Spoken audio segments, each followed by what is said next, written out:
Hello and welcome to Tech Deals. This is the first ever Will It Play with the new Raven Ridge AMD's Ryzen 3 2200G with the VEGA 8 integrated graphics. Today we are testing Overwatch 1080p high detail preset. These new APUs from AMD are amazing. This is a $99 4-core, 4-thread CPU up to 3.7 gigahertz, and it includes actual decent integrated graphics. You do not need an add-in graphics card in many cases. Don't worry, a full review of both Ryzen 3 and Ryzen 5 of these new APUs will be coming up soon, but I just got these on launch day. I ordered them from Amazon, spent a few hours playing with them and testing them, recorded a couple of benchmarks, and I'm doing the first voiceover. So I want to spend some time with these CPUs for a few days. I want to play a bunch of games, run a bunch of performance tests, get a feel for them before I actually film the main official review, so that I can actually discuss it in detail rather than just spending 3 or 4 hours with it, which would not be fair to you or to the CPU. A couple of points up front. First of all, there's going to be a stutter here in just about a second that is not the CPU's fault.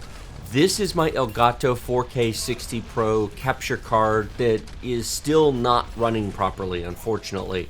I've now had 3 different Elgato capture cards and never been 100% happy with any of them, so forgive that error. But there is a couple of places in here where the stutter is real in the game, and I'm going to call that out where it happens. I'm recording this voiceover just an hour after actually playing this benchmark, so I remember what happened. In any case, the performance is really good about 98% of the time. This feels very much like a GT 1030 or a RX 550 graphics card in terms of performance, and that's about where it lies. For all the comments and reviews you can see for everything you're going to watch on this set of CPUs, the reality is it's like having a Ryzen 3 1200 or a Ryzen 5 1400 and then having a GT 1030 installed is really what it is. If you follow me on Twitter, you will have seen my posts about having to do the setup and play around with different settings. I ended up actually setting up a whole test bed, put a brand new motherboard on, updated the BIOS, and did a fresh install of Windows 10 for this. I was having a couple of stuttering problems in game, and both, that's it right there, that's in the game. And you saw the frame drop in the upper left-hand corner. Whenever you warp to a new location, the frames just fall off a cliff. It also happens in World of Warships from time to time, depending upon what's going on. So, yeah, it is not, the minimums are not as good as the dedicated graphics is. And I do have very fast RAM in here. It's worth noting, this is DDR4 3200, which I think a lot of people won't run. Don't worry, I will do a video at some point. DDR4 2400 versus 3200 doesn't matter for APUs. Yes and no, depending upon what you're doing. But for now, we're doing 3200 to give this CPU the best possible chance of looking good. When you take the whole package into account for the few hours that I've played with it, my first thought is this isn't perfect and it has a few minor flaws that we'll talk about more in the review. However, the value for the money here is unparalleled. If you're on a tight budget, if you're looking at the current graphics card market in February of 2018 going, what am I supposed to buy? This is really compelling. This is absolutely playable. It's not perfect. There's a couple of points where the game gets kind of laggy and drops frames, but not many. Would I play Overwatch on this? Yes, absolutely. I would have no problem playing Overwatch on this. Would I play World of Warships? Would I play Counter-Strike Global Offensive? Yes.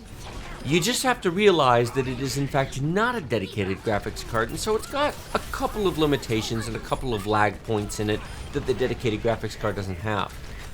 But it's $99 for a 4-core, 4-thread, 3.7 gigahertz CPU. In fact, this is not overclocked. The base speed here is 3.5, the turbo speed is 3.7. Take a look at the real-time clock speed. We're running at nearly 3.7, which is the top turbo because we're really only using 2 cores, and we're having no problems whatsoever holding that top turbo. I do not have any overclocking settings on. There's no boost, there's no enhanced multi-core performance. The overclock settings in the BIOS are absolutely stock. Everything is just set to auto. The only thing turned on is XMP for the DDR4 3200 MHz support. Other than that, everything is bone stock. The graphics card's not overclocked, etc. So the value here is that basically you're paying the same price as you would have paid last week for a Ryzen 3 1200. You're getting faster clock speed out of the box, 3.7 versus the 3.4 that it would have run at. You're getting a reasonably good basic integrated graphics chip that's roughly equivalent to the $80 to $100 graphics cards currently on the market, the GT 1030 and the RX 550, and it includes a cooler. The Wraith Stealth cooler that comes with this is perhaps not perfect, but it certainly does the job, and the temperatures do not appear to be a problem in the limited look that I've done so far. And victory, we won! Well, this is fairly short, but we won. I put the whole playthrough in here. Gee, I wonder who got play of the game. I am having so much fun with this recently. The addition of the rockets, yeah. The addition of the rockets has really changed D.Va. If you've played D.Va in the past and didn't like her, give her another try. The rockets have now made a big difference. In any case, there will be many more of these to come, along with a full review of both the Ryzen 3 and Ryzen 5 APUs very soon. And here is the chart. 67 frames per second average, 51 1% low, 16.1% low. Yes, there was a lag spike in there that caused that 0.1% low. It's annoying, but that was the warp back to the base after I died, so it's not in combat. In fact, I played several matches of Overwatch both on this and on my B350 platform, and the lag spikes happen in the same basic places, warping back. That does not happen on dedicated graphics.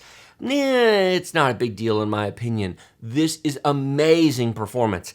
A $99 CPU with no graphics card just did 51 frames per second on a 1% low in live gameplay Overwatch high detail 1080p. That's incredible. If this were the Intel iGPU, this would be completely unplayable in all respects at these settings. So AMD is to be commended for doing an amazing job with this.